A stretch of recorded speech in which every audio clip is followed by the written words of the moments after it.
저는 10장 시작하는 장면에서 사울이 사무엘에게 기름 부음 받는, 왕으로 기름 부음 받는 장면부터 시작되죠. 사울은요, 9장 2절에 보면 사울은 이스라엘 중에 9장 2절입니다. 기스에게 아들이 있으니 그의 이름은 사울이요 준수한 소년이라. 이스라엘 자손 중에 그보다 더 준수한 자가 없고 키는 모든 백성보다 어깨 위만큼 컸더라. 성경에서 사울을 굉장히 잘생긴 청년, 그래서 이렇게 성경이 인정할 만큼 빼어난 외모를 가진 청년으로 묘사하고 있습니다. 그런데요, 이 사울은 베냐민 지파의 사람입니다. 베냐민 지파는 이 사사기 마지막에 한번 큰 사고를 당해서 민족이, 이 족속 자체가 한번 사라질 뻔했던 그런 위기를 겪었던 족속이죠. 가장 작은 족속의 사람이라서 아마도 자기 스스로를 작게 여기는 모습이 이 청년 사울의, 젊은 사울의 모습에서 나오고 있습니다. 9장 20절, 21절인데요. 사흘 전에 이른 내 암나기를 염려하지 말라. 찾았느니라. 온 이스라엘이 사모하는 자가 누구냐? 너와 내 아버지의 온 집이 아니냐 하는지라. 21절입니다. 9장. 사울이 대답하여 이르되 나는 이스라엘 지파의 가장 작은 지파 베냐민 사람이 아니니까. 또 나의 가족은 베냐민 지파 모든 가족 중에 가장 미약하지 아니하니까. 당신이 어찌하여 내게 이같이 말씀하시니까 하니. 사울이 사무엘을 만나서 사무엘이 사울아 너가 택함 받았어 이렇게 얘기해 주니까 아니라고, 나는 택함 받을 수 있는 집안의 사람이 아니고 민족의 그런 족족의 사람들이 아니다 이렇게 얘기하고 있습니다. 좀 아이러니한 거죠. 사울이 준수한 자라고 성경이 인정할 만큼 그렇게 빼어난 외모를 가진 사람이고 신체적 조건을 갖고 있는 사람인데, 사울은 계속해서 본인 스스로 왕이 될 자격이 없는 그런 지방과 배경을 가진 자라는 것을 말하고 있어요. 사울은 하나님의 부르심 앞에 자기 스스로를 판단하고 있는 것이죠. 나는 자격이 안 된다. 자신의 출신과 가문을 선택하였다는 것을 그런 사무엘의 말에 사울은 우리 집안은 그런 집안이 아니에요. 그만한 걸 감당할 수 있는 집안이 아닙니다. 그렇게 사무엘에게 아니라고 그렇게 계속 자기 스스로를 자기가 판단하고 있는 모습을 우리가 볼 수 있어요.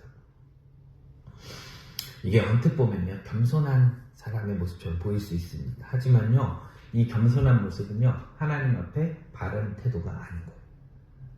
하나님 앞에 바른 태도는 누가 보이던 태도? 어린 사무엘이 하나님 앞에 보이던 태도. 하나님이 사무엘을 부르잖아요. 사무엘아 잠결에 부른데 마지막에 엘리가 사무엘아 이번에 한 번 더 부르면 주의 종이 듣겠나이다 이렇게 대답해라. 이게 정답이에요. 말씀하소서 주님, 주의 종이 듣겠나이다. 이 태도로 나아가요. 하나님, 나는 자격이 없어요. 나는 못합니다. 나는 할 수 없습니다가 아니라 주의 종이 듣겠나이다. 하나님 무엇을 말씀하시는지 주의 종을 듣겠나이다. 이렇게 반응하는 사람이 또 신약에 나오죠. 누구죠? 예수님의 어머니 마리아. 주의 여종이오니 말씀대로 일이 이루어지이다. 천사가 와서 너가 잉태할 것이다 라고 했을 때 아닙니다. 나는 잉태하지 못해요. 난 남자입니다. 하지만 마지막에 이 마리아가 그 천사에게 한 대답은 주의 여종이오니 말씀대로 행하소서. 말씀대로 내게 이루어지리다. 이렇게 말하죠. 우리에도 마찬가지입니다. 우리가 믿음의 삶을 살아가고 우리의 믿음의 분량이 점점 커지다 보면 하나님의 일을 우리에게 맡기실 때가 있습니다. 네, 있습니다. 아멘? 네. 그런데 그때 우리의 태도와 우리의 모습을 좀 봐야 하는 것이죠. 때로는 교회에서 직분을 감당해야 되고 또 속장으로 속원들을 돌봐야 되고 섬겨야 되고 믿음이 연약한 사람을 도와서 또 믿음을 세워주고 또 형편이 어려운 사람들을 도울 수 있고 또 믿지 않는 사람들을 만나서 전도해야 되는 상황들이 우리에게 오고 우리에게 하나님이 그 일을 맡기십니다. 그런데 우리는 우리 자신의 상황을 핑계대는 거죠. 하나님, 나 너무 바빠요. 하나님, 내가 해야 되는 사업이 얼마나 중요한 사업인데요. 이러면서 하나님의 일들을 거부하게 되죠. 하나님 나는 그거 할 만큼의 그 믿음이 못 돼요. 그거 할 만큼 강한 믿음을 갖고 있지 못해요. 그렇게 하나님이 우리와 함께 하시고자 하는 그 사역에 초청하시는데도 그 초청에 응답하지 않고 그 초청에 순종하지 않고 오히려 그 자리를 여러 가지 핑계를 대면서 벗어나고 있는 모습을 우리는 보게 됩니다. 그것은 다시 말해서 자기 스스로를 자기가 판단하고 있는 그런 오류를 범하고 있는 것이죠. 하나님이요, 우리를 선택하고 우리를 부르시는데 우리의 연약함과 부족함은 아무 상관이 없어요. 사울을 하나님이 택해서 왕을 세우시는데 그의 족속이 베냐민이고 그가 베냐민에서 가장 작은 집안의 사람인 거 아무 상관없었다는 거죠. 또 한편으로 그의 장점인 외모와 그 준수한 외모와 남들보다 어깨가 하나 더 큰 그 외모도 하나님에게는 크게 상관이 없었다는 거예요. 하나님이 그를 사용하신 이유는 그가 연약했기 때문이고 그가 부족했기 때문에 그 부족함과 연약함까지도 하나님이 쓰시기에 합당한, 하나님이 쓰셨기에 완벽한 그 조건이 되는 것이죠. 하나님이 우리를 쓰시는 이유는요, 하나님이 쓰기에 좋기 때문에, 그만큼의 믿음이 되었기 때문에, 우리가 우리를 판단하는 것이 아니라 하나님이 우리를 선택해야 하는 것입니다. 그럼 믿으십니까? 우리가 이 말씀을 보면서 또 한 가지 주목해서 봐야 하는 것은 하나님이 어떤 사람을 선택했는가 라고 할 때 이렇게 어느 조건에서든지 이것과 상관없이 우리를 선택하시는 것이 하나 있고, 또 한 가지는 뭐냐면요, 사울을 통해 이 청년 사울, 젊은 시절의 청년 사울에 대해서 우리가 한 가지 눈여겨봐야 할 것은 뭐냐면, 사울에게 굉장히 중요한 장점이 하나 있었어요. 그것은 아버지의 말에 순종하고 있는 모습이죠. 아버지가 어느 날 사울에게, 야 사울아, 우리가 암나귀 한 마리 잃어버렸는데 이거 좀 찾아와라, 그렇게 심부름을 보내는 거죠. 이게 나귀 한 마리 잊어버린 게 단순히 그냥 뭐 동네 이렇게 풀 뜯는 데 가가지고 데리고 오는 그 정도가 아니었던 것 같아요. 사환 하나를 데리고 가서 3, 4일 길을 헤매고 다녀야 되는 어려운 일이었던 거죠. 근데 그 일을 사울이 정말 아무 말도 하지 않고 딱 순종해서 그 나귀를 찾으러 가잖아요. 이 순종의 결과가 뭐예요? 사울의 순종의 결과가 사무엘을 만나는 자리까지 가게 되는 거잖아요. 찾다가 헤매니까 여기에 이스라엘 선지자가 있는데 이 사람한테 가서 물어보자고. 우리 이분한테 물어보면 알려주실 거야. 그렇게 해서 사무엘 앞으로 사울이 나갈 수가 있어요. 하나님이 사울의 순종을 통해서 사무엘 앞으로 사울을 이끌고 가시는 거잖아요.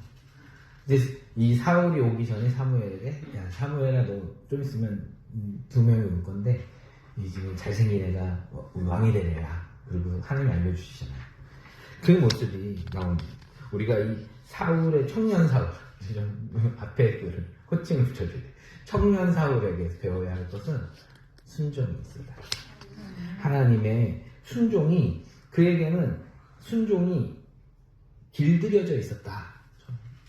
순종이 익숙했던 거예요. 그래서 아버지가 찾으러 가라 라고 했을 때 아멘! 그리고 찾으러 나가는 거예요. 그게 하나님이 사울을 선택하는 이유였어요. 외모가 준수해서 그를 선택한 게 아니고 그의 순종하는 모습이 그를 선택하게 돼요. 그의 배경도 아니고 그의 가문도 아니고 오직 하나님 앞에 온전히, 그냥 그의 아버지의 말씀에 순종하는 그 모습이 하나님이 그를 선택하는 이유였던 것입니다. 나중에 하나님이 사울을 버리시죠. 왜죠?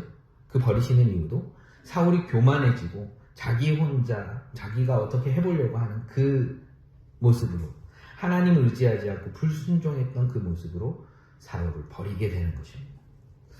성경에 많은 사람들이요, 이렇게 작은 일에 순종하고 하나님의 영광을 나타냅니다. 우리 유명한 요셉, 야곱의 아들로 있을 때나, 보디발의 종으로 있을 때나, 감옥에 갇혀서 간수장의 일을 도울 때나, 그는 성실하게 자기의 일을 감당했고, 또 한 가지 하나님을 의지했어요. 네, 그렇게 했을 때 하나님이 그 감옥에 있던 그를 세우셔서 애굽의 총리로 만드시죠. 또 다니엘은 어때요? 매일같이 기도하죠. 네, 기도하는 것이 매일매일 있었던 거예요.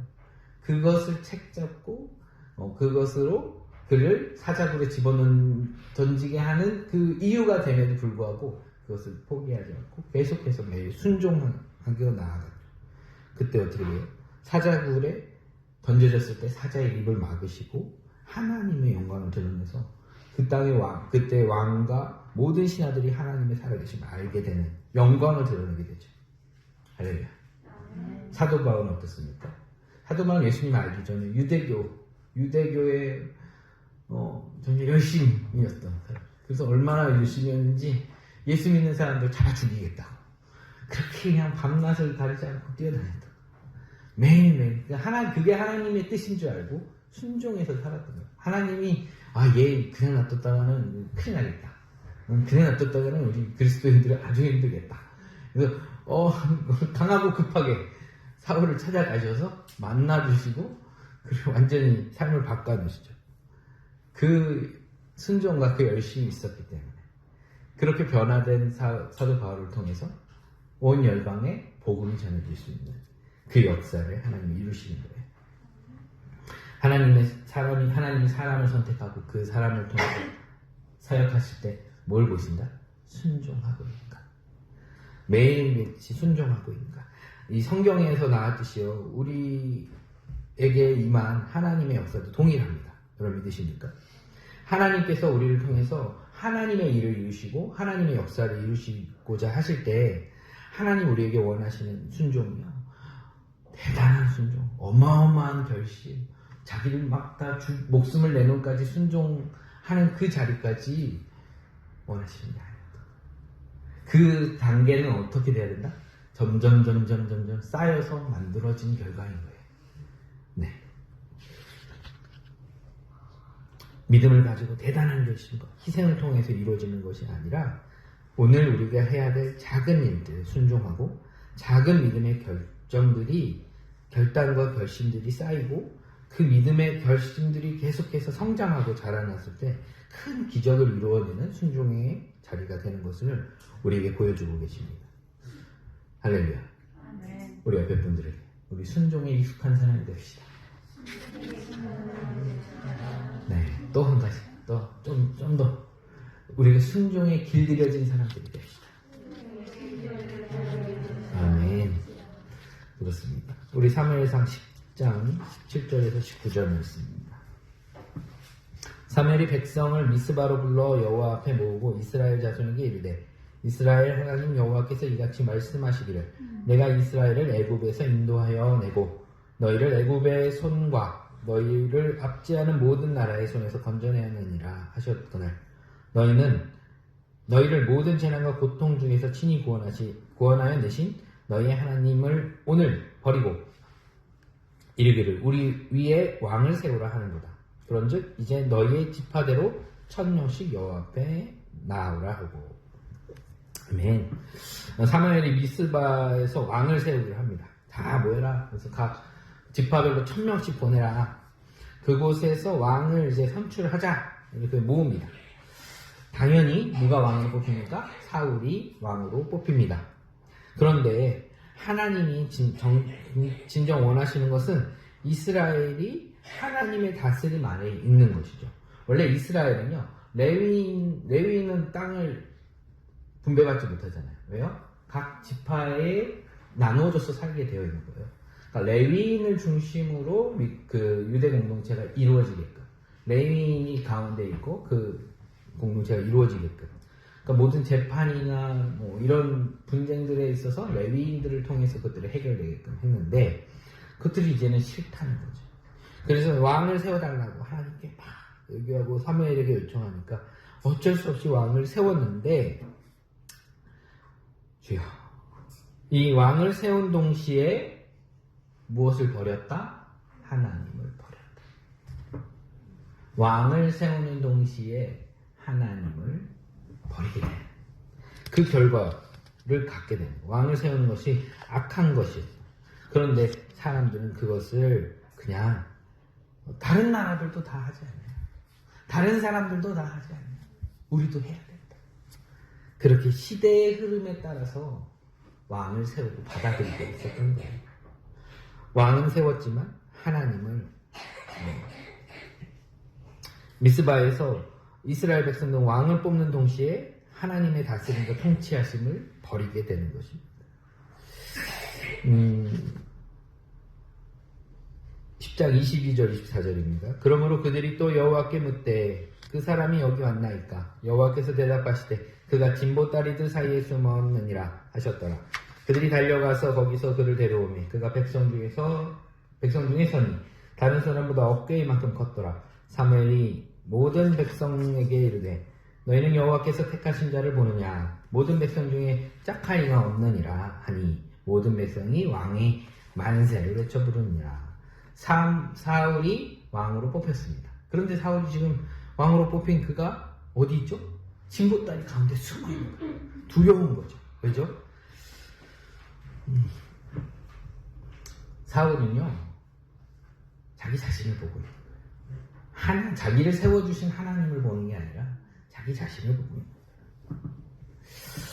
거예요. 이 왕을 뽑는 과정에서 이 이스라엘 백성들은 하나님을 떠났고 하나님을 버렸어요. 그런데 하나님은 이스라엘을 버리지 않으셨어요. 할렐루야. 사울이 사무엘에게 기름 받을 때, 이제 10장에서 나오는 기름 받을 때 하나님의 영이 그에게 크게 임하고 예언하는 선지자의 모습도 막 나오고 정말 하나님 그에게 왕으로서의 자격을 주시기 위해서 막 용기를 주시고 영적인 권위를 주시고 여러 가지 일들을 행하시는 걸 볼 수 있어요. 그가 민족의 지도자로 설 수 있도록 그의 영을 새롭게 하시고 마음을 새롭게 하시고 그에게 역사하셨던 하나님을 우리는 볼 수 있었습니다. 그런데 사울은 진보다리 뒤에 숨어 있었다. 여전히 그 안에 있는 두려움 속에 있었던 것이죠. 네. 이게 덩치가 이만한 큰 사람이 진보다리 뒤에 이렇게 숨어 있는 거 좀 상상을 해보면 되게 우습잖아요. 웃기잖아요. 왜 이렇게 정말 성경이 인정할 만큼 준수한 청년이 이 두려움에 갇혀서 움츠리는 이유가 뭘까요? 그것은 사울에게 하나님이 보이지 않고 작고 초라한 자신의 모습을 보이는 거예요. 이스라엘 백성에서 이 사람보다 더 뛰어난 사람이, 더 멋진 사람이 없음에도 불구하고 사울의 눈에 자기 스스로는 어때요? 나는 왕이 될 자격이 없고 왕이 되기 부족한 사람이야. 그리고 자기를 그냥 보고 있는 거죠. 초라한 자기만 보고 있는 거예요. 자기 스스로 자기를 판단하고 있었던 거죠. 나는 여기 왕이 될 자격이 없어. 그리고 진보다리에 숨어서 이 상황을 어떻게든 지내보려고, 지나가 보게 하려고 막 그렇게 하고 있는 모습으로 보여집니다. 우리는요, 쉽게 우리 앞에 놓인 상황과 우리에게 닥친 고난과 시련들에 집중하게 됩니다. 그렇게 고난과 상황을 마주하고 있다 보면 어떤 느낌이 들어요? 나는 이 고난을 내 힘으로 절대 이길 수가 없구나. 자기 자신이 아무것도 할 수도 없다라는 것을 쉽게 금방 정상적인 지능을 갖고 있는 사람이면 깨닫게 되죠. 나는 이 정도밖에 안 되는구나. 이거 내 힘으로 할 수 없구나. 그런데 이 사람에게 문제는 뭐예요? 그 고난보다 크신, 이 상황보다 크고 위대하신 하나님을, 그 고난의 뒤에 계신, 고난의 너머에 계신 하나님을 보지 못하고 있는 게 오늘 사울과 같은 모습이죠. 그 너머에 계신 하나님을 보지 못하면 그 두려움 가운데 진보다리 밑에 숨어 있어야 돼요. 자기는 너무나 초라하고 부족해 보이는 그 자신만 바라보게 되는 것입니다. 그러면 어쩔 수 없어요. 진보다리 뒤에 숨을 수밖에 없는 거예요. 어떻게든 그 상황을 피해오고 모면해보고 싶어집니다. 우리 안에 있는 두려움은요, 어디서부터 오는 걸까요? 밖에서 아무리 상황이 크면 그것들이 우리를 두렵게 만드는 게 아니고요. 하나님을 보지 못하는 것에서 오는 겁니다. 할렐루야. 우리가 믿음의 눈을 열어서 하나님을 바라봐야 합니다.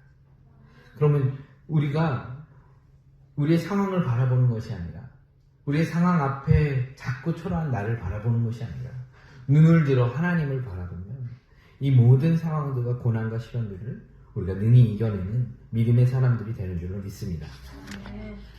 11장 6절에서 7절 볼게요. 사울이 이 말을 들을 때에 하나님의 영이 크게 감동되매 그의 노가 크게 일어나 한 겨리의 소를 잡아 각을 뜨고 전령들의 손으로 그것을 이스라엘 모든 지역에 두루 보내어 이르되 누구든지 나와서 사울과 사무엘을 따르지 아니하면 그의 소들도 이같이 하리라 하였더니 여호와의 두려움이 백성에게 임하매 그들이 한 사람같이 나온지라. 할렐루야.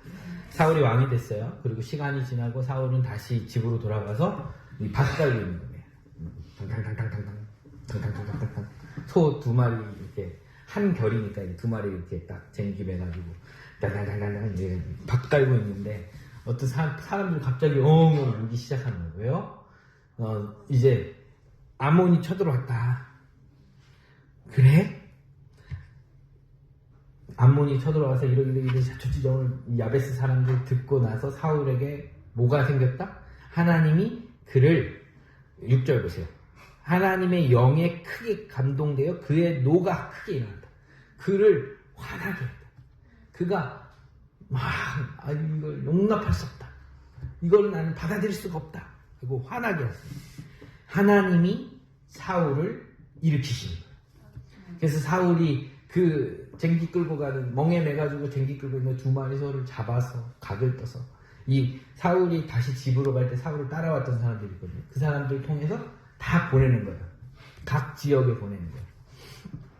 자, 그렇게 해서 군사를 소집 명령을 내립니다.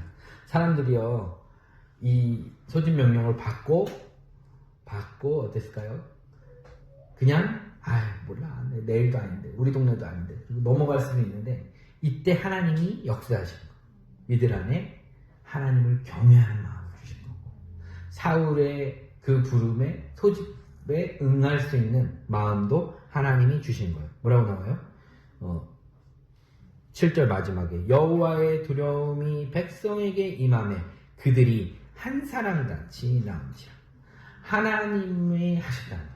그들을 그 군사를 모으는 것도 누가 하셨다? 하나님이 하셨다. 그래서 이스라엘 30만, 유다 3만, 33만 명이 모여서 이 암몬을 치게 되죠.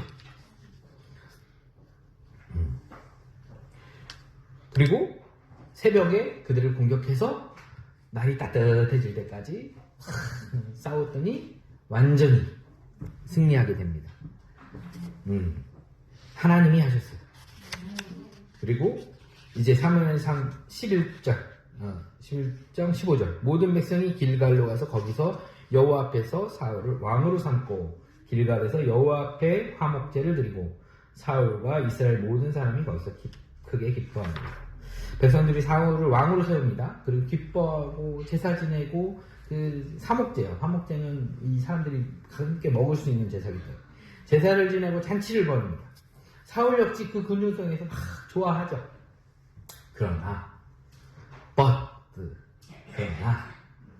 사무엘에게는 걱정이 시작되는 거예요. 근심이 시작되는 거죠. 왜요? 마음이 편하지가 않아요. 그게 이제 12장에 사울이 강조하는 말입니다. 우리 12장 12절에서 15절 말씀입니다.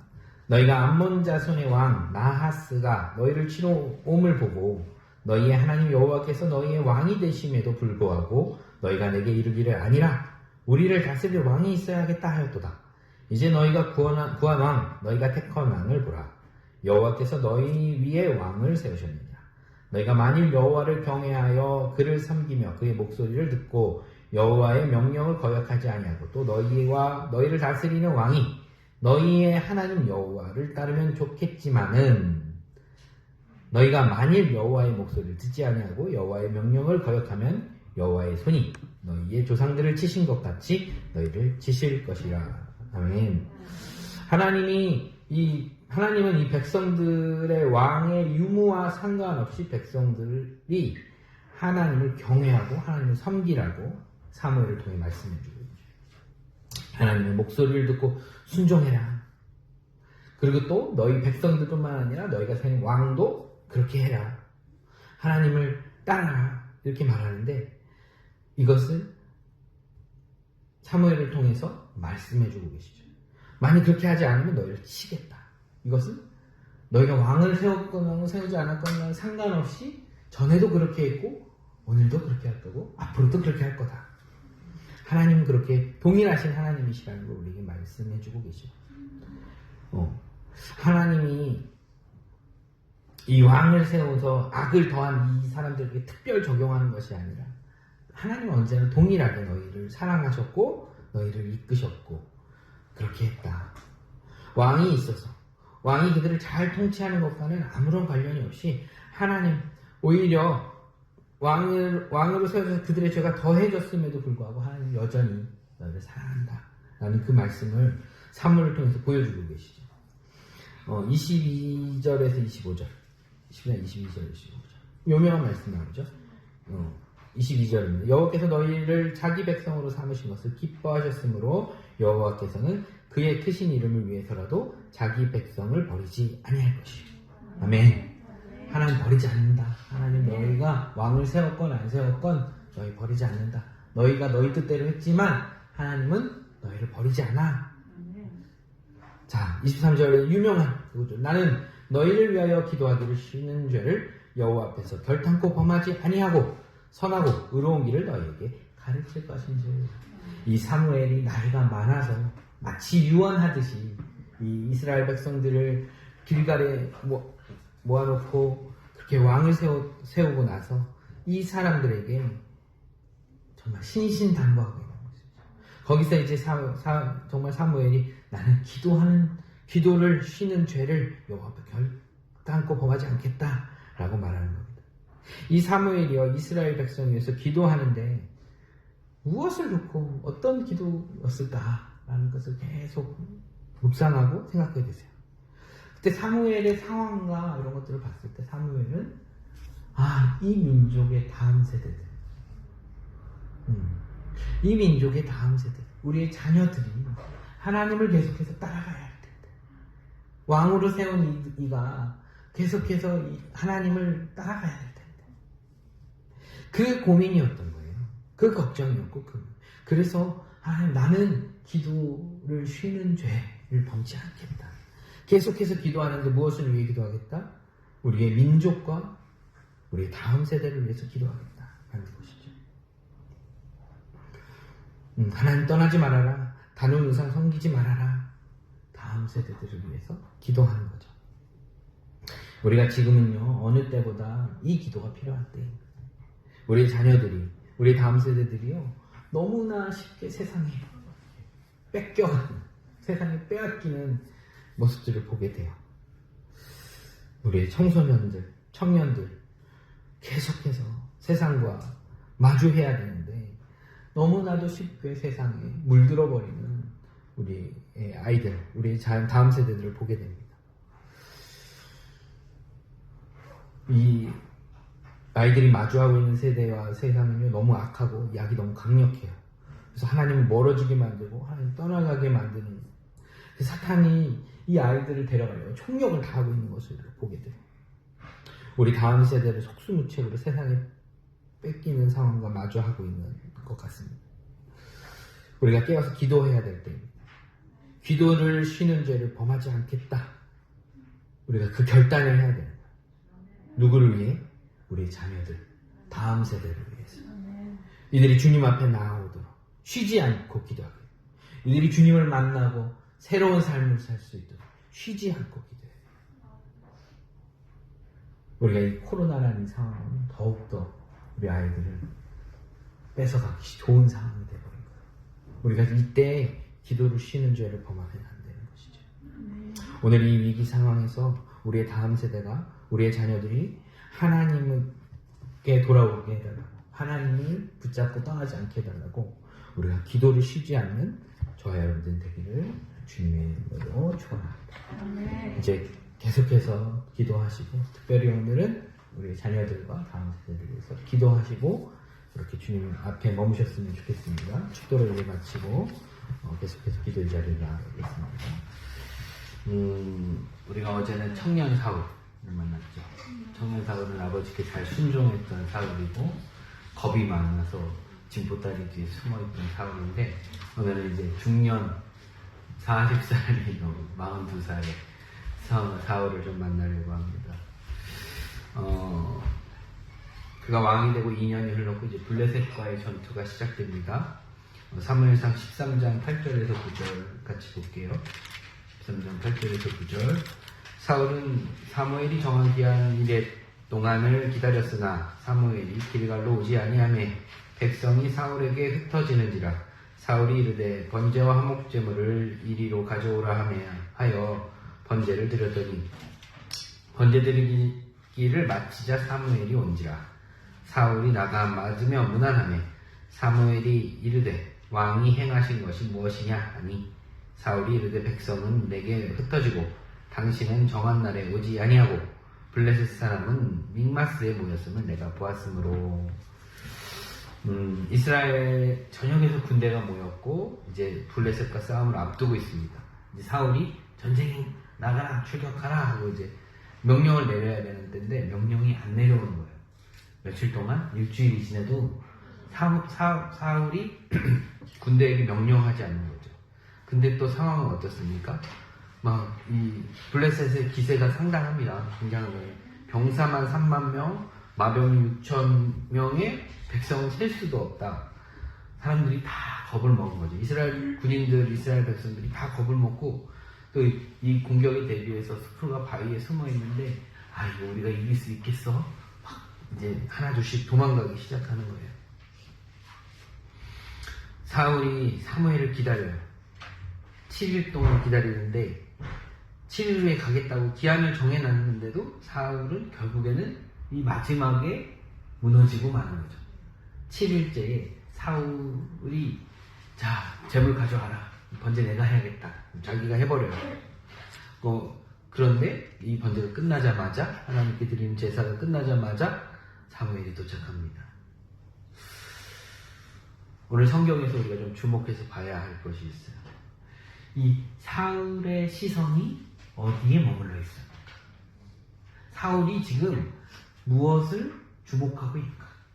우리가 그것을 좀 봐야 됩니다. 왕이 되기 전에 사울은 누구에게 어디에 시선이 있었냐면 자기 자신에게 시선이 있었죠. 우리가 어제 나눴죠. 그래서 두렵고 무섭고 너가 왕이 될 거야 라고 하고 하나님이 영을 부어주시고 막 예언하게 하시고 하는데도 왕으로 딱 선출됐을 때 진보다리 뒤에 숨어 있는 거예요. 왜요? 사울의 시선이 자기에게 있었기 때문에. 내가 이렇게 초라한 사람인데, 나 아무것도 할 수 없는 사람인데 라고 하는 자기를 판단하고 있는 그 모습 때문에 사울은 진보다리 뒤로 숨게 되는 거죠. 그리고 왕이 되었을 때 사울은 지금 뭘 보고 있냐면 블레셋에게 겁먹고 도망가고 있는 백성들을 보고 있는 거예요. 군인들을 보고 있는 거예요. 그러니 자기도 겁이 나는 거죠. 이러다가 모두가 다 나를 떠나가면 어떡하지? 겁이 나는 거죠. 또 뭘 보고 있어요? 일주일째 온다고 약속한 그 사무엘이 7일이 됐는데 아침부터 그냥 기다리고 있는데 오지 않는 사무엘을 보고 있는 것. 그리고 마지막으로 보고 있는 건 블레셋 군대. 저 그 군대를 내가 어떻게 이기냐. 이거를 보고 있는 거예요. 그래서 결국에는 이 불안함과 이 두려움을 이기지 못하고 자기가 번제를 드리는 죄를 범하게 됩니다. 이게 왜 죄가 될까요? 번제 드리고 예배 드리고 이게 제사장이 아니어서 뭐 이런 죄도 있겠지만 이 죄에 결정적인 이유가 있어요. 그것은 뭐예요? 하나님을 도구로 이용하고 있다. 네. 이 번제가요, 하나님을 예배하고 경배하기 위해서 드려지는 번제가 아니라 백성들의 마음을 달래고 군인들의 사기를 모아서 전쟁이 이기기 위한 하나님을 경배하기 위한 제사가 아니라 나의 이 전투가 잘 되기 위한 하나의 쇼죠. 하나의 종교적 행위를 하고 있는 거예요. 이것이 정말 결정적인 죄가 되는 것이죠.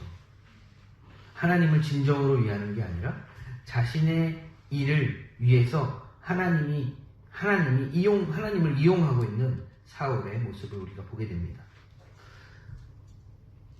이 제사의 목적은 하나님이 아니라 자신의 편안한 것, 자신의 잘됨을 위해서, 자신의 만족을 위해서 하고 있는 것이에요.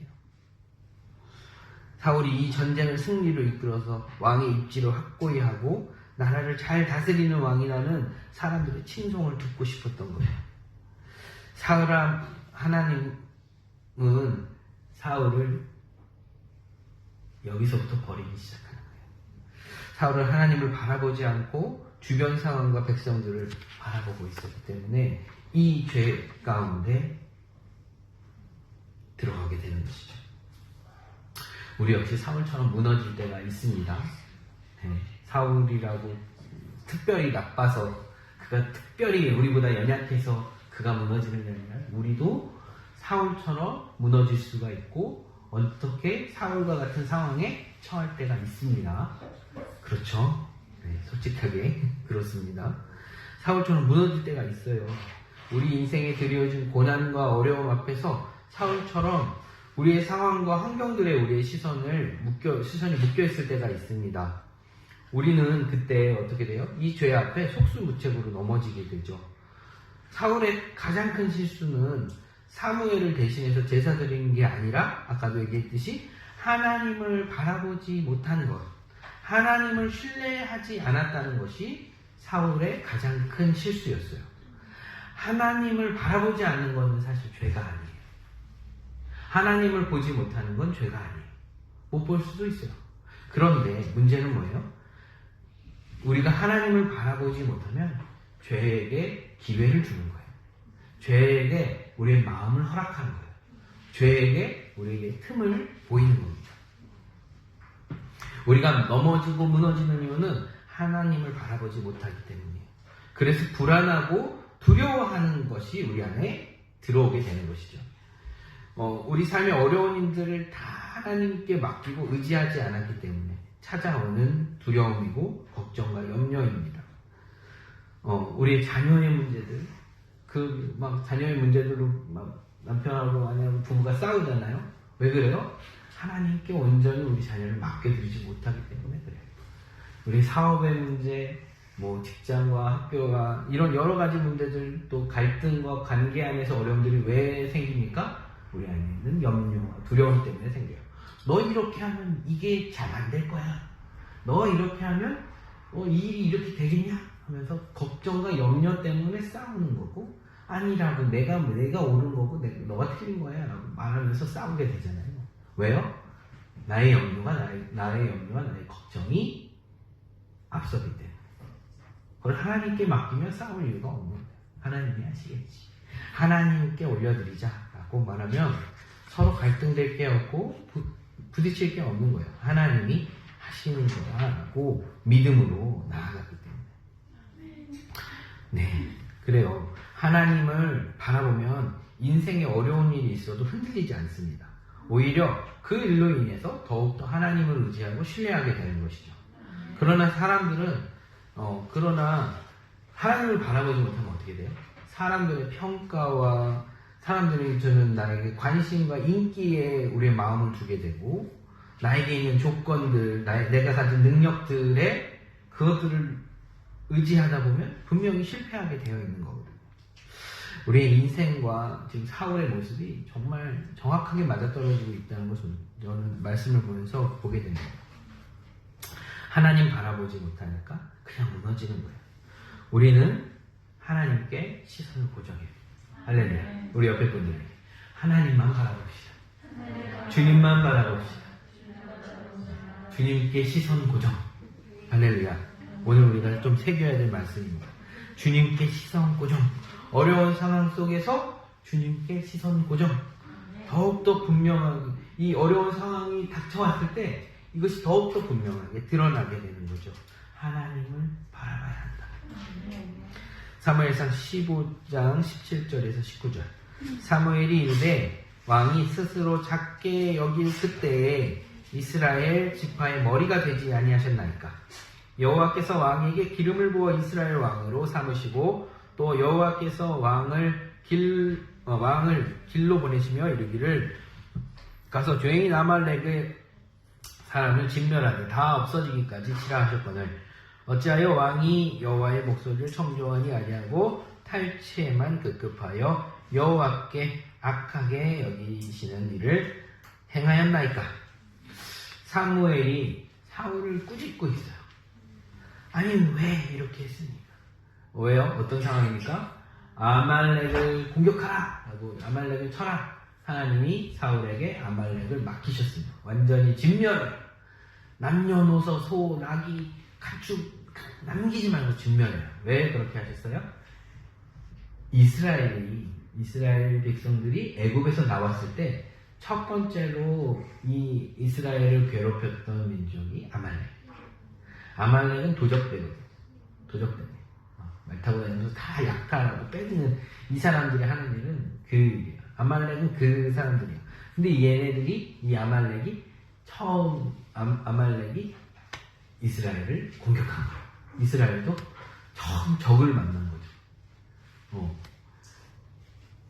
그래서 하나님이 내가 이 아말렉을 진멸하겠다라고 말씀하셨어요.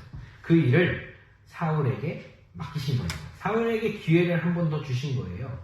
그러니까 블레셋 그 제사를 블레셋 전투 앞에 사무엘 대신 제사 지냈던 것들 그것들을 용서하셨다고보다 그냥 그것들과 상관없이 사울에게 기회를 한 번 더 주셨던 거예요.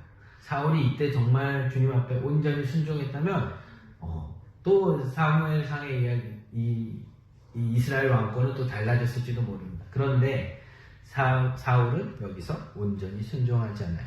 어떻게 하죠? 이거 전쟁 아말렉을 죽이고 보다 보니까 이게 좋은 게 너무 많은 거라. 이거 다 죽이기 아깝고 그래 이 양하고 소는 이렇게 두면 우리가 제사 지낼 때 쓰면 되겠다. 그리고 가져온 거예요. 좋은 의도잖아요. 제사 지내드리겠다는데 예배 드리겠다는데 좋은 의도로 갖고 왔잖아요. 그런데 뭐예요? 하나님의 말씀에 온전히 순종하지 않은 그 결과를 가져온 것이죠. 볼게요. 지금 왜 사울이 그렇게 행했는지 그거를 또 봐야 해요. 사울이 왜 온전히 순종하게 되지 못하였는지. 하나님 사울에게 기회를 주셨어요. 아말렉을 쳐서 남녀노소 가축을 다 진멸하고 남녀노소 가릴 것 없이 다 죽여라. 근데 그렇게 하지 않죠.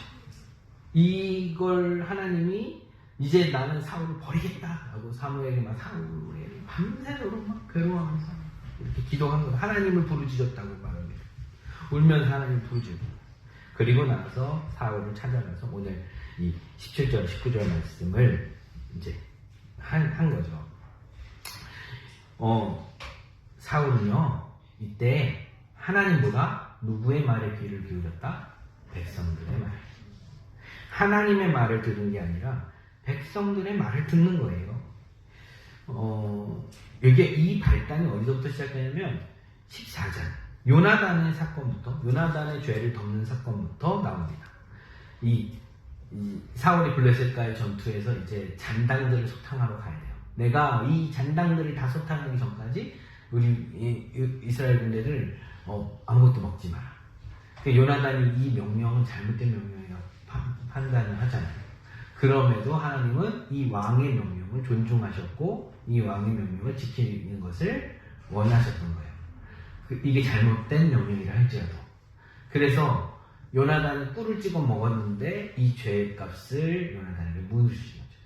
이제 아이야 제사장이 와가지고 제사를 지내고 하나님의 음성을 들어보시죠. 우리가 이 전당들을 다 처리할 수 있는지 없는지 하나님께 들어보시면 하나님이 아무 대답도 안 하시죠. 왜요? 이스라엘 진영 가운데 죄가 있으니까 아무 말씀하지 않으죠. 누구인가가 죄가 있는 것 같다. 찾아보자. 판결을 내보자. 너희 백성들의 죄냐 왕의 죄냐. 둘을 나눠가서 해봤더니 왕이야. 사울과 요나단이야. 그럼 사울과 요나단 둘 중에 누구냐는 요나단이 나 분명히 죽어야 됩니다. 라고 말해요. 근데요 이 앞장에서 뭐예요? 요나단이 엄청난 장수였던 거죠. 그러니까 유비 관우 이런 수준인 거예요. 창 하나 확 휘두르고 뭘 주변에 있는 사람들 다 죽었다 이렇게 된 거거든요. 엄청난 장수였던 거예요. 블레셋을 다 때려 죽이고 지금 요나단이 다 해결한 그 블레셋 군대고요. 그러니까 이 요나단이 와서 휘짓고 가니까 서로 막 이 블레셋 군대들이 서로 죽이다가 그냥 다 전멸해버린 이 상황이 된 거예요. 이 블레셋과 전투는 요나단이 완전히 끝내버린 거예요. 근데 이 상황에서 요나단을 죽여야 되는 상황이 된 거예요. 그러니까 백성들이 뭐라 그래요? 아니 위대한 우리의 요나단 장군을 어떻게 죽일 수 있습니까? 말도 안 됩니다. 사울이 한 번만 눈 감아주세요. 한 번만 봐주세요. 그래서 어떻게 됩니까? 봐줘요. 그냥 없었던 일로 그냥 하고 넘어갑니다. 여기가 이 두 번째 아말렉 사건에서 백성들의 요구를 거절하지 못하는 이유가 되는 거예요. 하나의 원칙이 무너지니까 두 번째 원칙은 쉽게 무너지는 거예요. 두 번째 원칙은 뭐예요? 아말렉을 싸우러 갔는데 소아모이 하면 너무 질이 좋아. 최고 무대. 이거 뭐 대유백화점에서 파는 좀 양고기란 말이야. 이거 가져가야지. 이게 제사를 번제를 드리는 건 다 드리지만 화목제로 드리면 우리가 먹을 수 있거든. 드리자. 가자. 끌고 가는 거예요. 백성들이 뭐라고 해요? 지금 21절 보세요. 다만 백성이 그 마땅히 멸할 것 중에 가장 좋은 것으로 길갈에 당신의 하나님 여호와께 제사하려고 양과 소를 끌어왔나이다. 누구를 핑계대고 있습니까? 백성이. 그런데 사울은 이 백성들의 청을 거절할 수가 없는 거예요. 이미 한번 원칙이 무너졌기 때문에 요나단을 죽이지 못한 그 원칙이 무너졌기 때문에 백성들이 요나단도 안 죽였는데 뭘 데리고 가는 거예요. 사울이 안 된다라고 얘기해도 사울 자체도 안 된다라고 말을 안 했을 뿐더러 만약 안 된다라고 말했어도 아니 요나단도 살리지 않았습니까? 이번엔 왜 안 됩니까? 이렇게 나올 수가 있게 되는 거죠. 그렇게 원칙이 하나 무너지니까 줄줄줄 무너지기 시작하는 거예요. 뭐 15절도 그렇고 21절도 그렇고 여기서 우리가 좀 한 가지 주목해 봐야 돼요. 사울의 단어가 바뀌어요. 사울이 뭐라고 해요? 당신의 하나님 여호와. 사무엘 나의 하나님 여호와가 아니라 사울 자신의 하나님 여호와가 아니라 사무엘 당신의 하나님 여호와. 이제 하나님과 나는 관계가 없다. 사울이 하나님을 무의식적으로 버리고. 그런데 지금 사울은 왜 양하고 소 끌고 왔대요? 하나님께 제사 드리려고. 당신의 하나님 여호와께 제사 드리려고. 사울에게는 뭐만 있었다? 종교적 행위만 있었던 거예요. 진정으로 하나님을 높여드리고 하나님께 경배하는 그 모습은 이제 없었다는 거죠. 사울이 하나님을 버렸고 하나님도 사울을 버려요. 우리가 사울의 모습을 보면 표면적으로는 하나님께 순종하고 있는 것처럼 보이고 하나님의 명령으로 아말렉을 공격했고 전쟁에서 승리했고 하나님께 예물 바치겠다고 전리품들 막 남겨오고 마치 하나님을 위해서 한 것처럼 보여지고 있어요. 그런데 사울의 그냥 겉모습만 보면 하나님을 잘 섬기는 사람처럼 보이지만 사울의 헌신적인 그 모습에는 자기의 만족과 자기의 인기를 위해서 또 자기의 의를 드러내기 위해서 노력하고 있는 것이 보여집니다. 왜요? 아까도 얘기했지만 사울이 하나님을 바라보지 못했기 때문에. 사울이 하나님을 바라보지 못했기 때문에 결국 사울이 하는 모든 행위가 진심이 아닌 거예요. 진심으로 하나님을 예배하는 게 아닌 거예요. 그래요. 하나님과의 교제가 없이 사역하다 보면 이런 결과가 나옵니다. 특별히 목회자들 가운데 그런 것들이 많이 나와요. 왜요? 나름 사역은 열심히 하고 나름대로 성과 있는 성도들도 막 좋아하고 막 이렇게 사역들 행사들 잘 끝냈어요. 근데 결국에는 뭐예요? 자신 안에 기쁨이 없는 거예요. 내가 뭐 했지? 저도 이렇게 좀 사역한 거 이렇게 돌아보면 그렇게 사역했을 때가 있었던 것 같아요. 하고 나면 내가 뭐 했지? 아무것도 내 안에 남는 게 없고 하나님과의 친밀한 교제와 그런 나눔은 없고 그냥 앞에 있는 사역들만 쭉 하다 보니까 뭐 남는 게 없어요. 결국 막 같이 일했던 성도들하고 관계만 안 좋아지고 막 이런 결과들을 종종 보게 됐어요. 왜죠?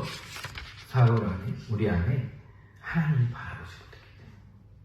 그래서 감사와 감격과 감동으로 기쁨으로 사역하지 못하고 오히려 사역이 끝나면 공허함과 허무함만 남게 되는 그런 결과를 보게 돼요. 우리 유명한 말씀 사무엘상 15절 22절에서 23절 사무엘이 이르되 여호와께서 번제와 다른 제사를 그의 목소리를 청정하는 것을 좋아하신 같이 좋아하시겠느냐 했나이까 순종이 제사보다 낫고 듣는 것이 순양의 기름보다 나으니 이는 거역하는 것은 점치는 죄와 같고 완고하는 것은 사신 우상에게 절하는 죄와 같음이라. 왕이 여호와의 말씀을 버렸으므로 여호와께서도 왕을 버려 왕이 되지 못하게 하셨나이다. 아니 그렇습니다. 순종이 제사보다 낫고 이 말의 배경에는 누가 있는 거죠? 사울. 형식적인 신앙의 모습을 갖고 있는 사울. 사람들의 말과 자신이 놓여진 상황들에 집중하고 있는 사울. 하나님을 바라보지 못하고 있는 사울을 염두하고 있는 것이죠. 이 사울의 행동 후에는요, 이것이 엄청난 파장으로 돌아옵니다. 역사를 보면 다윗 때, 사무엘상 27절에 보면 다윗 때 또 이 아말렉이 쳐들어와. 아말렉하고 싸워야 돼요. 또 이 잔당들이 계속 살아남아서 어디까지 옵니까? 에스더. 하만이 누구의 아들이에요? 아각의 자손이에요. 아각은 누구예요? 아말렉의 왕이에요. 이 하만으로 인해서 어떻게 됩니까? 이스라엘이 완전히 전멸당할 뻔했어요.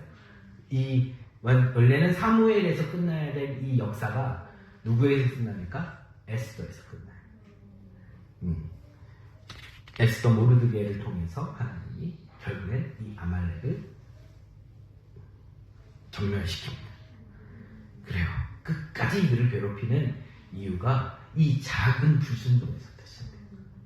이 사울의 그 양하고 소 몇 마리 남기는 그 죄에서부터 시작되는 거죠. 오늘 말씀을 묵상하다 보니까 하나님이 이 사울의 변심을 몰랐을까요?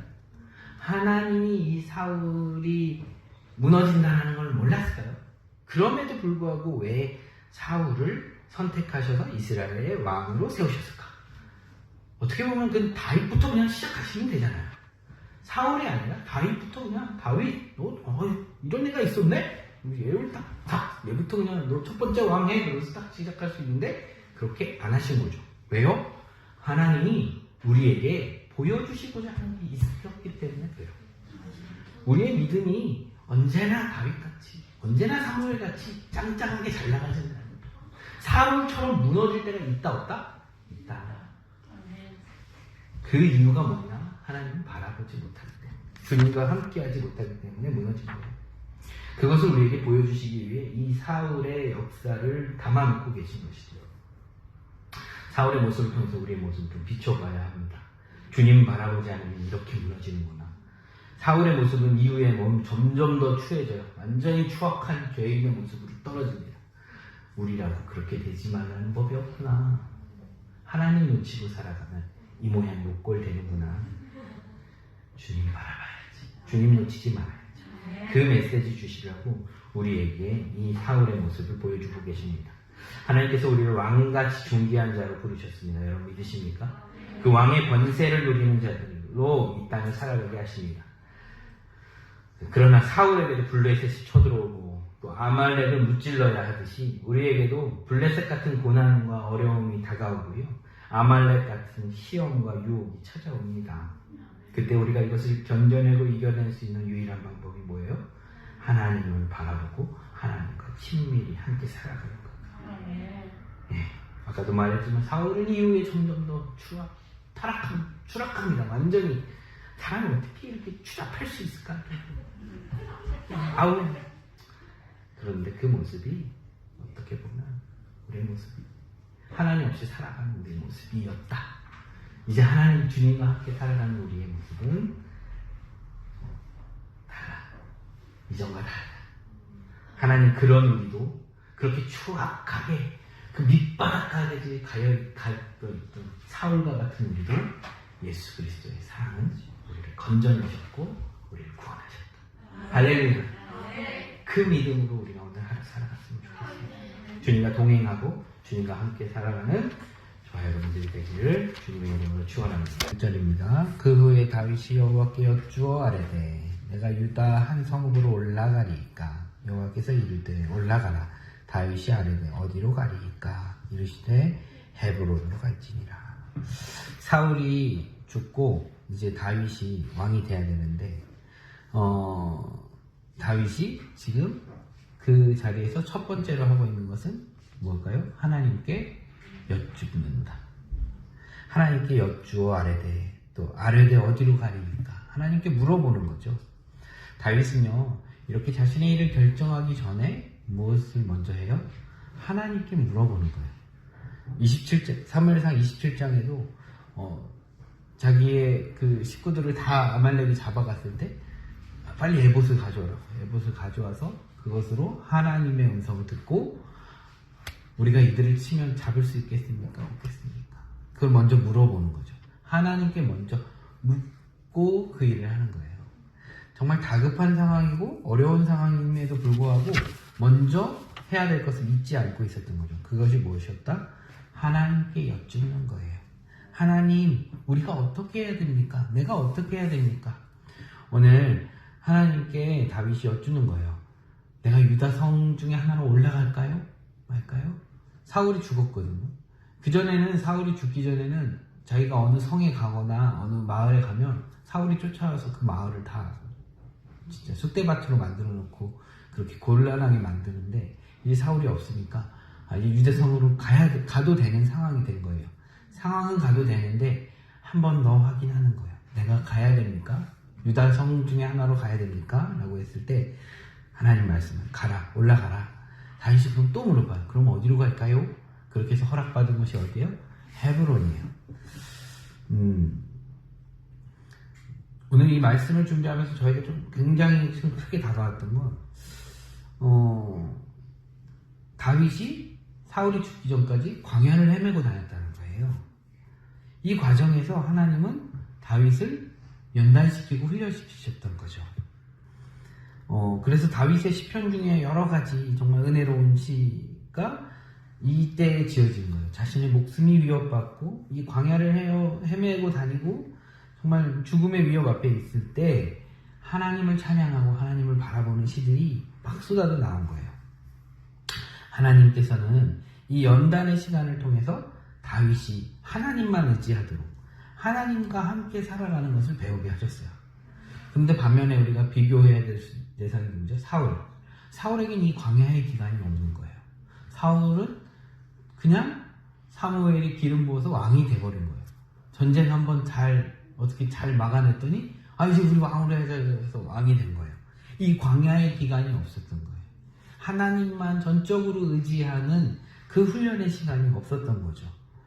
그래서 블레셋이 쳐들어오고 아말렉을 만났을 때 하나님 바라보지 않고 사람들 바라보고 자신을 바라보고 그렇게 하면서 점점 무너지는 것을 우리가 볼 수 있었어요. 때로는요, 우리 인생길이 이렇게 가는 길이 이 광야의 길 같을 때가 있습니다. 하나님께서는 믿음으로 살아가는 사람들에게는 이 더욱더 피할 수 없는 광야를 우리에게 허락해 하십니다.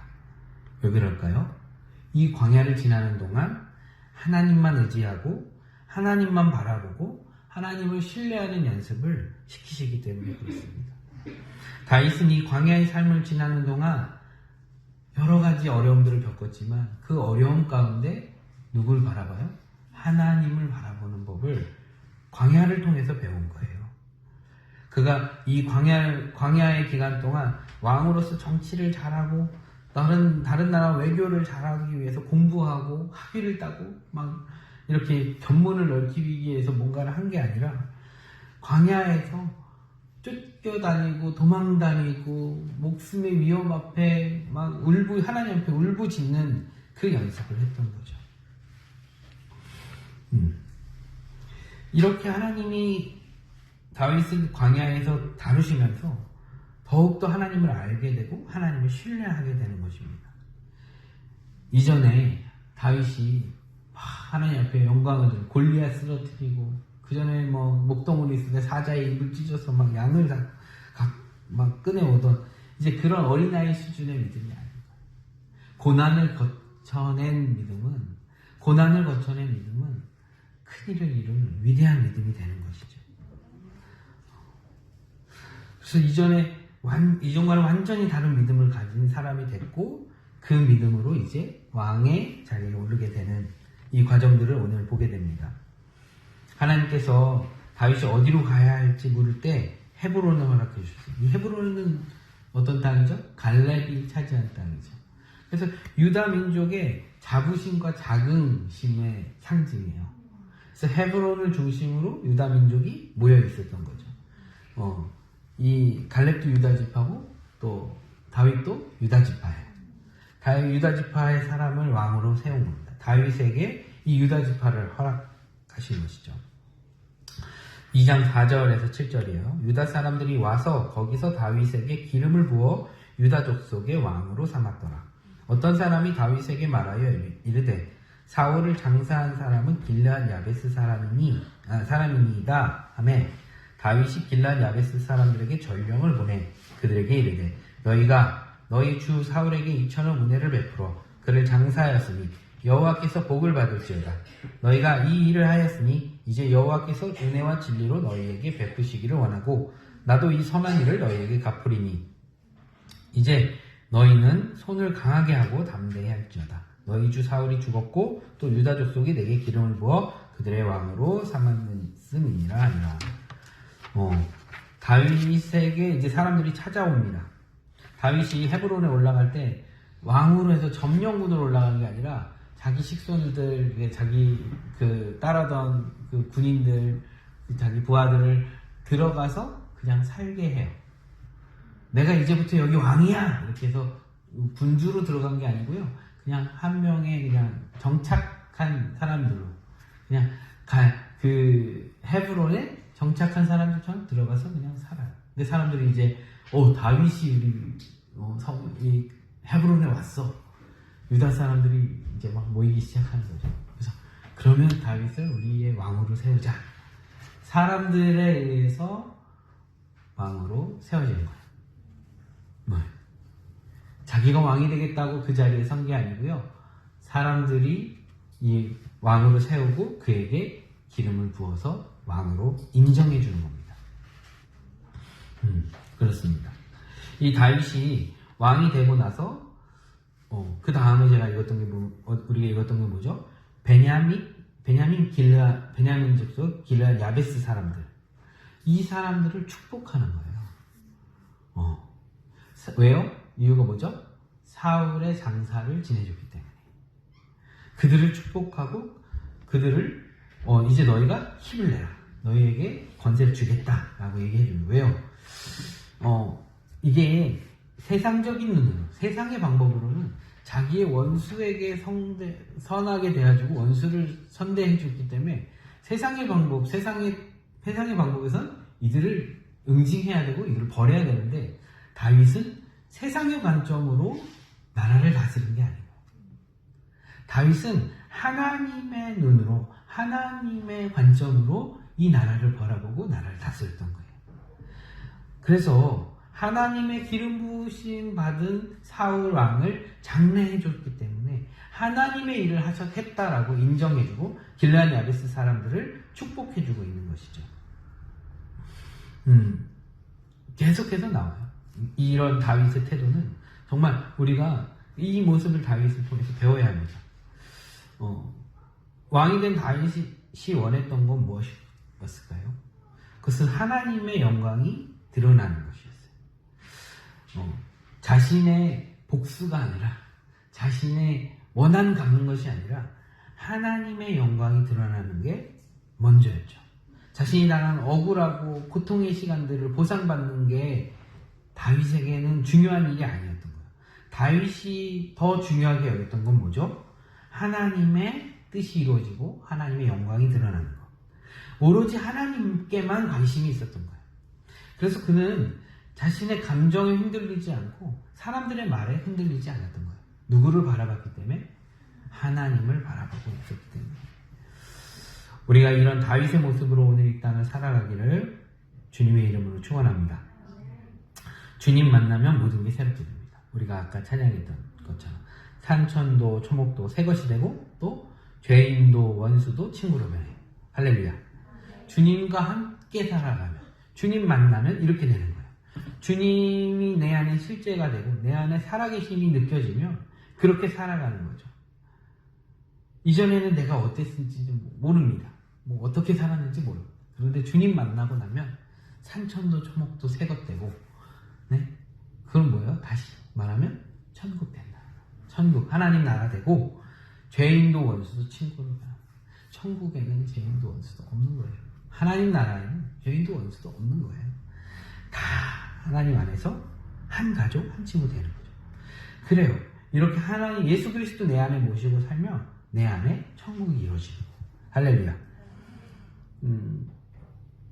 예수를 믿으면, 예수 믿는 사람들 보고 사람들이, 다른 사람 믿지 않는 사람들이, 저 사람 바뀌었다. 저 사람 새 사람 되었다.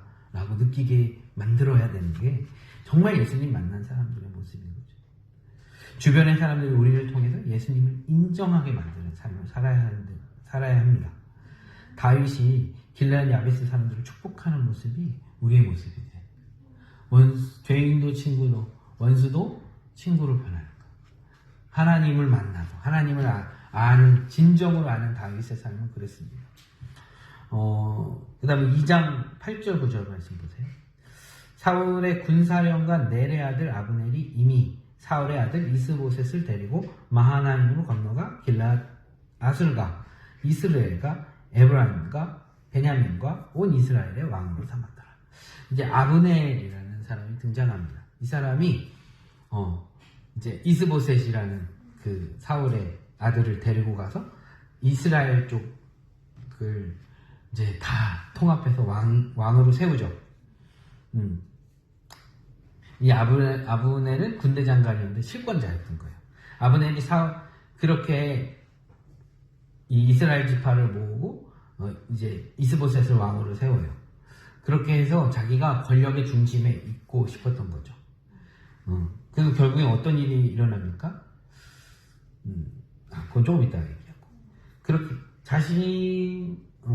다윗의 왕위가 사울이 죽었다고 해서 다윗이 바로 왕이 되는 게 아니에요. 다윗은 이제 유다의 왕이 됐고, 이제 이스라엘의 왕은 더 넓은 지역, 더 많은 군인들, 백성을 갖고 있는 지역이 이스라엘. 여기는 이스보셋이 왕이 되었고. 그런데 시간이 점점 흐를수록 다윗이 더 강해지고 이스라엘은 줄어드는 거예요. 3장 1절 보세요. 사울의 집과 다윗의 집 사이에 전쟁이 오래매 다윗은 점점 강해지고 사울의 집은 점점 약하여 가니라.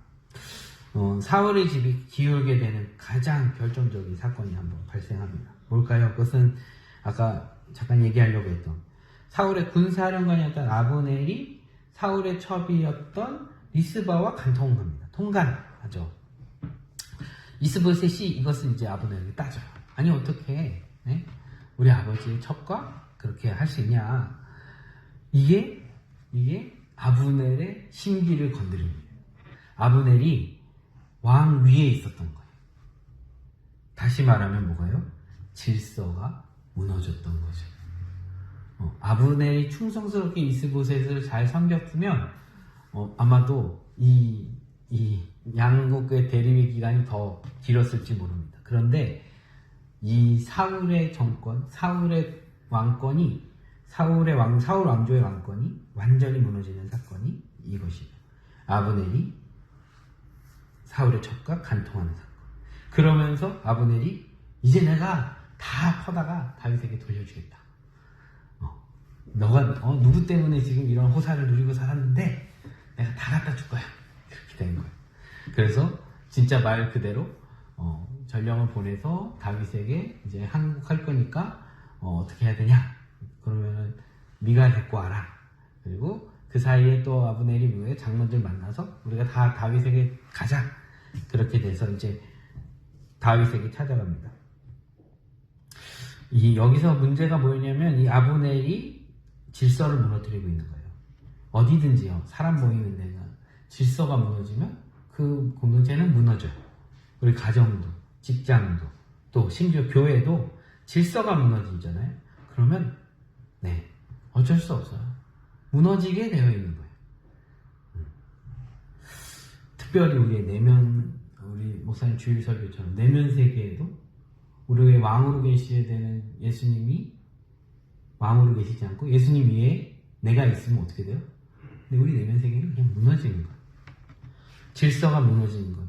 이 사울의 이 아브넬과 이스보셋의 관계를 딱 내면 세계에 딱 적용해 보십시오.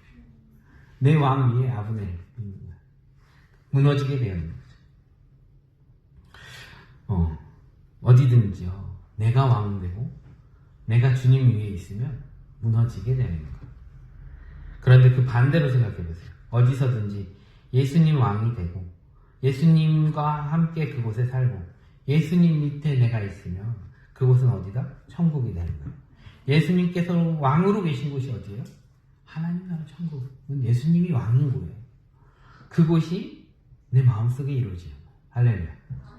예수님이 왕으로 계신 우리 가정이 되는 거고 예수님이 왕으로 계신 우리의 학교와 직장과 우리 삶의 모든 환경이 예수님이 왕으로 되시면 그곳이 어디다? 천국이 되는 겁니다. 할렐루야. 우리의 가정이 천국과 같은 가정이 되기를 축복합니다. 우리 아이들의 학교가 천국과 같은 학교가 되기를 축복합니다. 우리가 살아가는 모든 상황들, 순간들이 하나님 나라 천국이 돼서 영원한 기쁨과 평안을 누리는 저와 여러분들이 되기를 축원합니다. 사무엘하 3장 20절, 21절입니다. 아브넬이 부하 20명과 더불어 헤브론에 이르러 다윗에게 나가니 다윗이 아브넬과 그와 함께한 사람을 위하여 잔치를 배설하였더라. 아브넬이 다윗에게 말하되 내가 일어나 가서 온 이스라엘 무리를 내 주왕 앞에 모여 더불어 언약을 맺게 하고 마음에 원하는 대로 모든 것을 다스리게 하리이다 하니 이에 다윗이 아브넬을 보내매 그가 평안히 하니라. 아브넬이 이제 다 갖고 왔어요.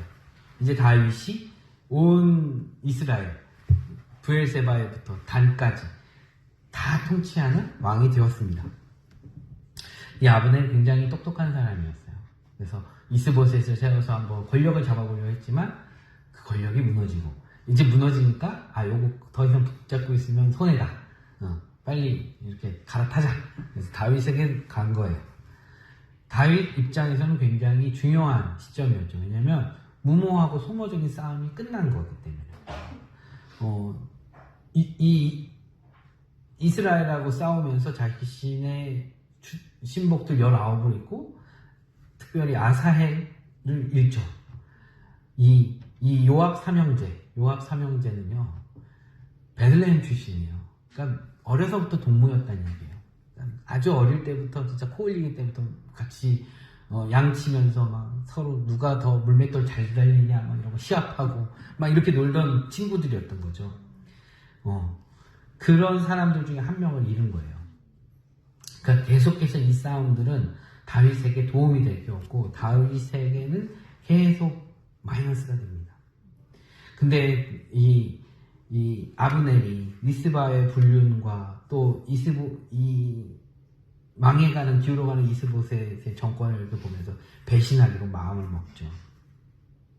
다윗을 왕으로 섬기기로 하고 다윗은 이제 이스라엘과의 싸움이 중단되는 그 것들을 얻게 되는 거죠. 그래서 다윗은 항복하는 아브넬과 신하들을 맞이했고 그들을 위해서 잔치를 베풀고 그들을 이렇게 환영해주고 또 그들과 이런 협상이 끝났을 때 평안히 돌려보냅니다. 다윗은 분명히 알고 있었던 거죠. 우리가 싸워야 할 대상이 누구지? 이스라엘 사람들은 아브넬과 이 신하들은 누구다? 품어야 될 대상. 우리가 안고 가야 되는 대상. 이 이스보셋에게 따라갔던 사람이지만 자신의 수하로든 어떻게든 데리고 가야 돼요. 왜? 같은 민족, 같은 아브라함의 자손, 우리는 한 12지파의 민족 품고 갖고 안고 가야 되는 사람들이에요. 우리가요, 싸움의 대상을 분명하게 해야 돼요. 정확하게 해야 돼요. 우리가 그 싸움의 대상을 잘못 선정하고 있을 때 굉장한 어려움들을 갖고 있어요. 나를 가장 지지해줘야 되고 나와 같은 편이 돼서 같이 싸워줘야 되는 사람하고 싸우고 있는 경우가 있어요. 이거 하나님이 원하시는 일이에요. 이거 하나님이 기뻐하시는 일이 아닌 것이죠. 유다와 이스라엘은 한 민족이고 하나님 나라의 백성이었어요. 하나님을 믿는 백성들이었어요. 같은 민족인데 싸우게 하나님이 원하지 않아요. 하나님이 원하시는 것보다 연합하고 협력하여서 선을 이루는 거예요. 다윗은 이스라엘을 차지하기 위해서 막 억지로 전쟁을 하거나 막 그들을 침략해서 다시 땅을 뺏어오거나 이렇게 하지 않았던 거죠. 그들이 다윗을 인정하고 다윗에게 올 수 있게 했고 다윗은 그것을 받아들이고 품었어요. 우리가 좀 점검해봐야 돼요. 우리가 지금 무엇과 싸우고 있는가?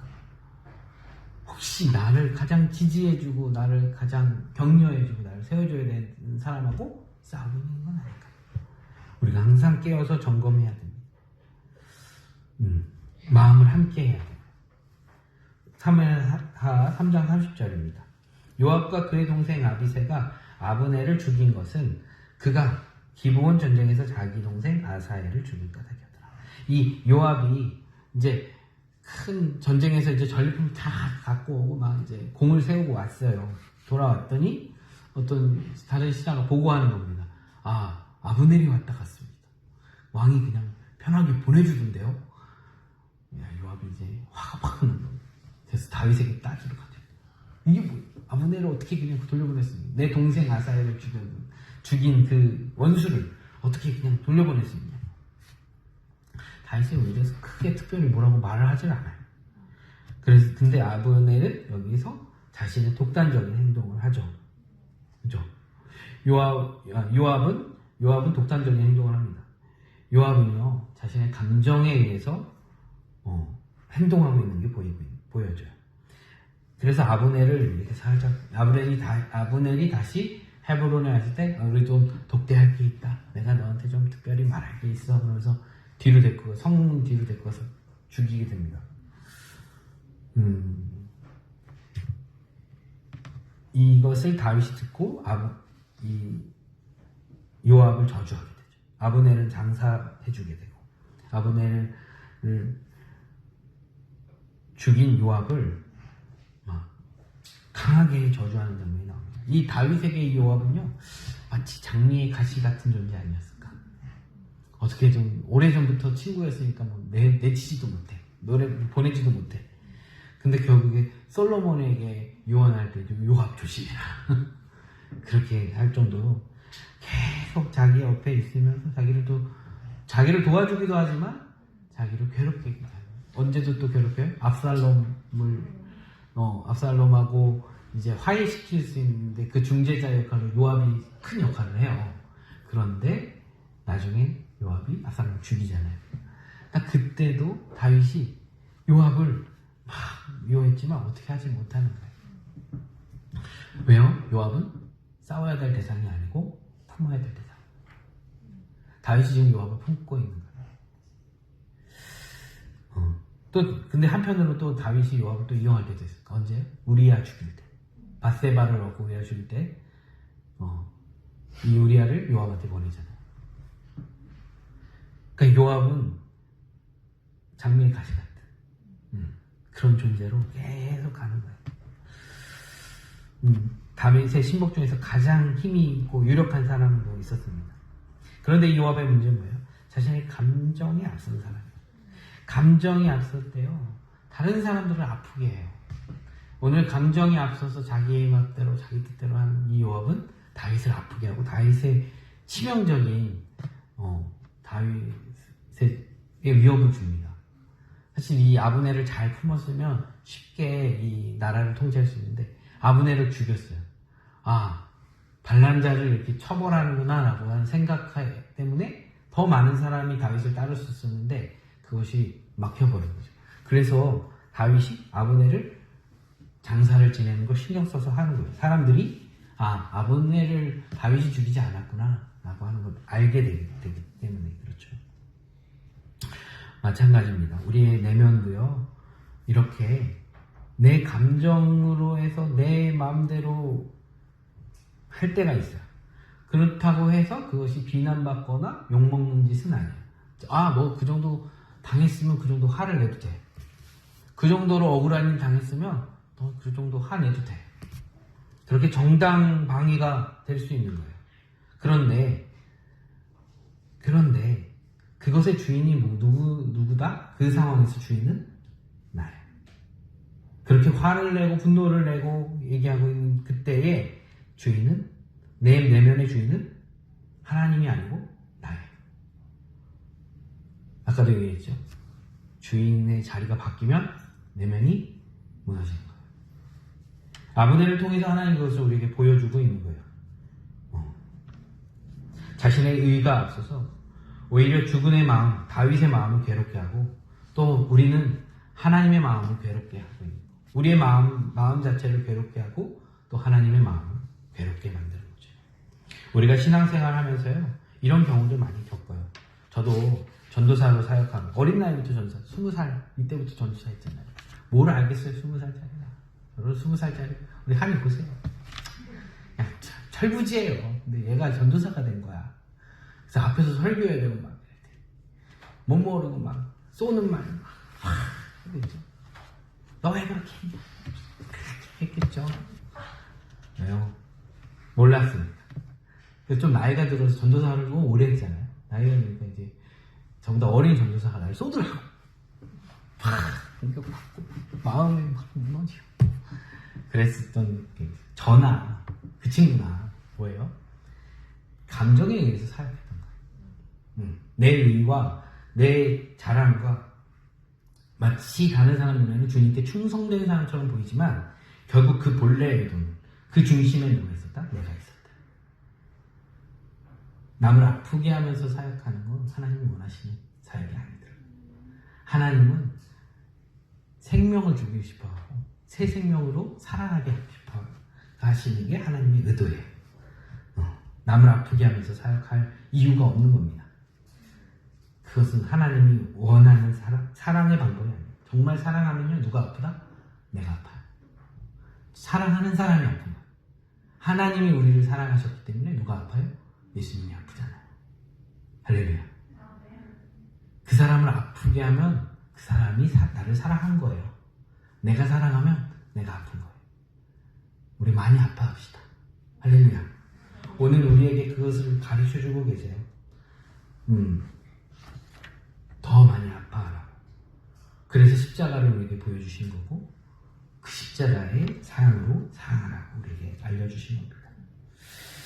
4장 9절에서 11절입니다. 다윗이 부에롯 사람 람몬의 아들 레갑과 그의 형제 바나에게 대답하여 그들에게 이르되, 내 생명을 여러 환난 가운데서 건지신 여호와께서 살아계심을 두고 맹세하노니 전에 사람이 내게 알리기를 보라, 사울이 죽었다 하며 그가 좋은 소식을 전하는 줄로 생각하였어도 내가 그를 잡아 시글락에서 죽여서 그 소식을 전한 가품으로 삼았거든. 하물며 악인이 의인을 그의 집 침상 위에서 죽인 것이겠느냐. 그런즉 내가 악인의 피 흘린 죄를 너희에게 갚아서 너희를 이 땅에서 없이 하지 아니하겠느냐 하고, 아까도 얘기했죠. 사울을 장례 지낸 거, 또 아브넬을 장례 지낸 거, 아브넬을 선대한 거, 또 이스보셋을 죽여서 이제 레갑과 바하나가 왔는데 레갑과 바하나를 죽이는 거. 다윗의 관심은 오로지 누구에게 있었다? 하나님께 있었다. 다윗의 마음은 오로지 하나님께 있었어요. 자신의 유익과 부와 자신의 감정들이 아니라, 자신의 억울함을 보복하고 자신의 원수 갚음이 아니라 하나님이 이 나라를 다스리도록, 하나님이 이 나라의 왕이 되시도록 하나님을 올려드리는 거에 다윗의 마음이 있었던 겁니다. 민족을 싸우게 만들고 분열하게 만드는 그것에, 그렇게 해서 자신의 왕권을 높이는 게 아니라 하나님이 우리를 다스리시도록, 하나님이 우리를 이끌어 가시도록, 그렇게 우리를 내어드리는 것, 그것이 다윗의 모습으로 우리가 하나님을 섬기는 거예요. 하나님을 먼저 생각하고 하나님을 높였던 것이 다윗의 모습입니다. 그가 성품이 뛰어나고 그가 뛰어난 지략을 가지고 많은 전략을 세워서, 좋은 전략을 세워서 많은 공을 세운 게 아니고요. 많은 사람들을 평안히 다스려서 그가 위대한 왕이라는 칭송을 받는 게 아니고 하나님을 온전히 따르고 하나님만 바라보고 살았기 때문에 그가 위대한 왕이라고 우리의 칭송을 받게 되는 것입니다. 우리 역시 마찬가지입니다.